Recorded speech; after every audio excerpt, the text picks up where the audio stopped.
This documentary is presented for narrative and entertainment purposes only. It reflects social observations and human experiences, not absolute truths. This is Zurich, one of the richest cities on earth, a symbol of precision, order, and financial power. Banks, luxury boutiques, perfect streets, perfect silence. But just a few steps away from this image, there are people with nowhere to go, people who don't belong in the picture, people who don't fit the idea of Switzerland. In one of the wealthiest countries in the world, some lives vanish quietly, not because poverty doesn't exist here, but because it is carefully hidden. This is homelessness in Zurich, and this is how the richest country creates the invisible poor. Switzerland is often seen as a model nation. Stability, neutrality, wealth. To many, it represents safety and fairness, a place where systems work and people are protected. But even in the most efficient systems, someone is left outside. In Zurich, homelessness doesn't look chaotic. It doesn't scream for attention. It blends into background. People sleep where they won't be noticed. They move constantly. They avoid being seen. Because in a society built on order and control, being visibly poor feels like a violation. This is not the homelessness most people imagine. There are no crowded encampments, no loud desperation, only quiet displacement. People pushed to the edges of a city that prides itself on perfection. Lives managed, regulated, and contained, not erased, but made invisible. Zurich doesn't deny poverty. It organizes it. And tonight, we're not exploring the city you see in postcards. We're stepping into the spaces you're never shown. Before we continue, subscribe to our channel for documentaries that reveal the hidden lives inside countries. And tell me, from which city and country are you watching this video? The invisible homeless. Zurich is quiet. Not the peaceful kind of quiet, the controlled kind. The streets are clean. Trains arrive on time. People move with purpose, rarely looking around for too long. Everything feels measured, balanced, intentional. At first glance, this doesn't look like a city where homelessness could exist. And that is precisely the point. In Zurich, homelessness doesn't occupy a space that IT avoids it. People without homes learn quickly that visibility comes with consequences. Being noticed invites questions, intervention, and removal. So they adapt. They become discreet, mobile, silent. They don't sleep in groups. They don't stay in one place. They don't leave traces. Some spend nights walking until exhaustion forces them to rest. Others sit in train stations just long enough to avoid suspicion. A few sleep in parks only during hours when no one is watching. This is not chaos. IT is survival within strict boundaries. In Switzerland, public order is deeply valued. Cleanliness, efficiency, and predictability are part of national identity. Anything that disrupts this image is quickly managed. Homelessness is not denied here. It is regulated.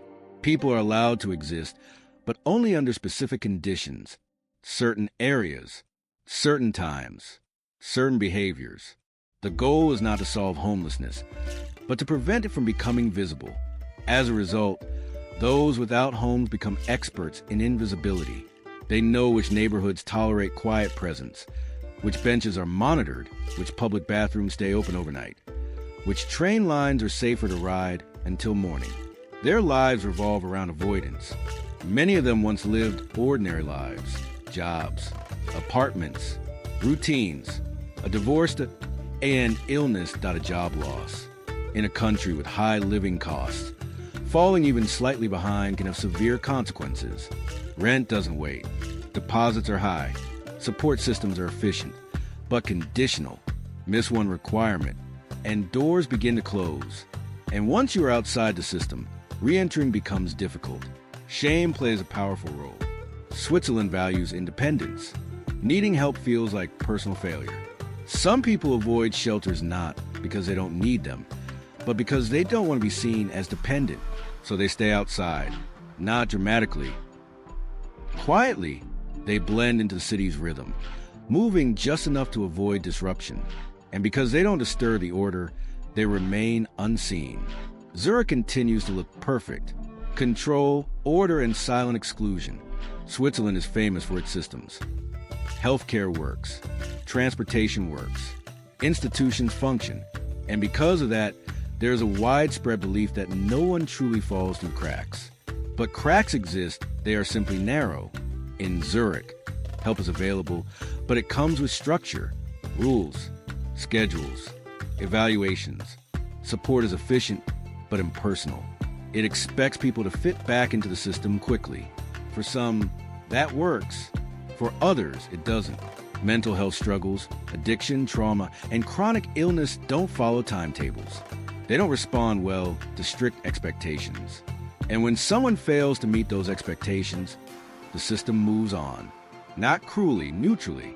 People who cannot adapt fast enough are left in limbo, not fully excluded, but never fully included. This creates a specific type of homelessness, temporary, recurring, and exhausting. People cycle in and out of shelters, in and out of assistance, in and out of visibility. Every return feels heavier than the last. Control replaces compassion. Order replaces understanding. And the city remains calm. Public spaces in Zurich are designed to discourage lingering.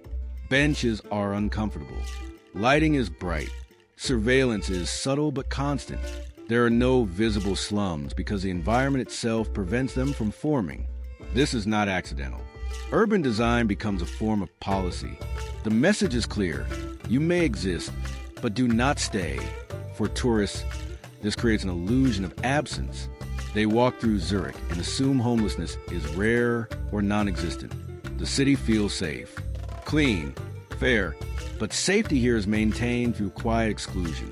People without homes learn to disappear before they are asked to leave. They don't argue, they don't resist, they move on, again and again. This constant movement drains energy. It prevents stability. It makes recovery difficult. And over time, people internalize the idea that they don't belong anywhere. Not in homes, not in shelters, not in public spaces. Only in motion, the price of perfection. Zurich represents success, financial strength, global trust. Banks rise above the city as symbols of stability. Wealth moves quietly here without spectacle. Money doesn't shout, it settles. But perfection comes with expectations. In Switzerland, reliability is a virtue. People are expected to manage their lives responsibly, to plan, to prepare, to not burden others. When someone fails to meet these expectations, the response is subtle withdrawal. Support exists, but empathy is cautious. Society assumes that if systems are fair, failure must be individual. This belief isolates those who struggle. Homelessness in Zurich is not dramatic because drama would threaten the image. Instead, it is absorbed quietly, managed, neutralized. People don't disappear because they are forced to. They disappear because they learn that visibility brings consequences. And so they shrink. They avoid eye contact. They lower their voices. They limit their presence. Over time, they become ghosts inside a city that prides itself on inclusion. The richest country in the world does not create homelessness through neglect. IT creates it through precision, by designing systems that function perfectly for most and quietly fail a few. Those few are not enough to disrupt the narrative, not enough to appear in statistics that matter, not enough to challenge the image. So they remain invisible. Zurich continues to shine as a model city. And beneath that shine, lives continue in motion, silence, and uncertainty. This is not chaos. The IT is control. And control, when paired with wealth, creates a very specific kind of poverty. One that exists quietly, efficiently, and out of sight, surviving without a place to stay. Night in Zurich feels different from day. The streets grow quieter. The lights remain soft and controlled. There is no chaos, no visible danger, just silence. For most people, night means rest. For the homeless, night is strategy. Where to go, how long to stay, when to move. Shelters exist, but they are not simple solutions. Many operate on strict schedules. Entry times are limited. Rules are rigid. Space is not guaranteed. Some people are turned away simply because there is no room. Others avoid shelters altogether. Crowded spaces can feel unsafe. Personal belongings are at risk. Conflict arises easily when exhaustion meets desperation. For people struggling with mental health or trauma, shelters can feel overwhelming. So many choose the streets. Carefully, they walk to stay warm. They sit briefly, never too long. They memorize security routines. They learn how to disappear before they are asked to leave. Train stations become temporary refuges, not to sleep deeply, but to pause. Movement provides cover. A person in motion attracts less attention than a person resting. Parks are used only at certain hours. Public bathrooms become places to wash, to breathe, to feel human for a few minutes. Every action is calculated. Survival here is not about finding a place. It is about avoiding removal. This constant vigilance drains people physically and emotionally. Without rest, without safety, without stability, the body deteriorates. Small problems become serious. Cold nights leave marks that are invisible but permanent. And still, the city remains calm. Zurich does not tolerate disorder. And those who live outside its systems learn quickly that silence is their only protection. They don't form communities. They don't protest. They don't demand. They survive individually, moving through the city like shadows. How wealth hides poverty so well. Wealth does not erase poverty, IT reorganizes it. In countries like Switzerland, poverty is not ignored. It is managed. Systems are designed to minimize disruption, not necessarily suffering. The goal is efficiency, not visibility.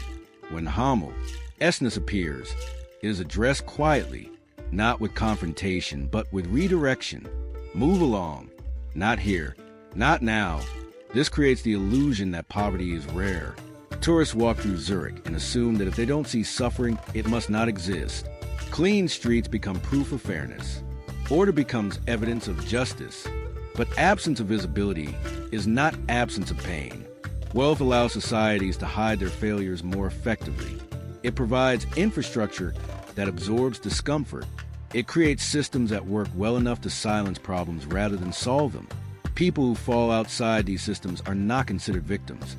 They are considered exceptions, and exceptions are easy to ignore. The invisible poor in Zurich are not hidden behind walls or fences. They are hidden behind politeness, rules, and silence. Behind a shared agreement that discomfort should not be displayed. This agreement benefits most people. It preserves peace. It protects reputation. It maintains trust. But it leaves no space for those who don't fit. And because the numbers are relatively small, the problem never feels urgent. It never becomes loud enough to demand change. So the cycle continues. People lose housing. They adapt, they disappear. The richest country in the world continues to shine, and those it leaves behind learn how to live without being seen. What we don't see, Zurich is often presented as a model city. And in many ways, it truly is. It functions that IT is safe, IT is efficient. But perfection has a price. The price is not paid by those who benefit most from the system. IT is paid by those who fall just slightly outside it. Homelessness in Zurich is not loud. IT does not challenge authority. It does not disrupt daily life. It simply disappears. And perhaps that is what makes it most unsettling. Because when poverty becomes invisible, it becomes easy to forget, easy to dismiss, easy to assume it no longer exists. But it does. It walks at night. That IT avoids eye contact. IT moves quietly through one of the wealthiest cities on earth. This story is not about blaming a city or a country. IT is about understanding what wealth allows us to hide and asking a simple question. If a place can look this perfect, how much is happening just out of sight?